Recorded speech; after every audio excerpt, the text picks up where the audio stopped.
Okay, problem 3, we've got x squared plus 10x plus 25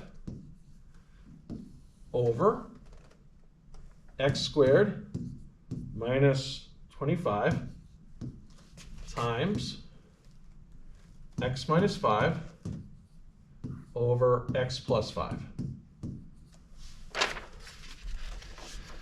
Okay, so on top,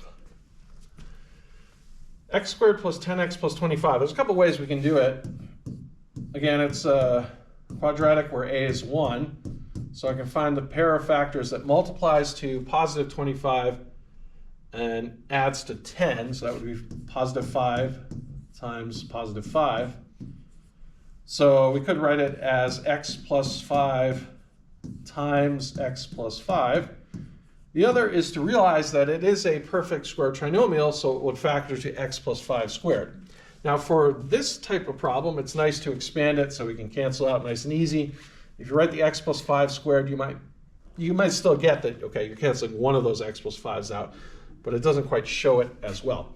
So on the top, I'm going to expand x squared plus 10x plus 25 into x plus 5 times x plus 5.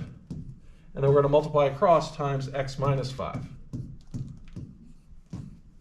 On the bottom, we've got x squared minus 25. That's a difference of squares. Square root of x squared is x. Square root of 25 is 5. And that follows the pattern of x plus 5 times x minus 5. And then we multiply across by x plus 5. Okay, now we want to cancel out everything we can cancel out. So x plus 5 cancels with this x plus 5 or that one.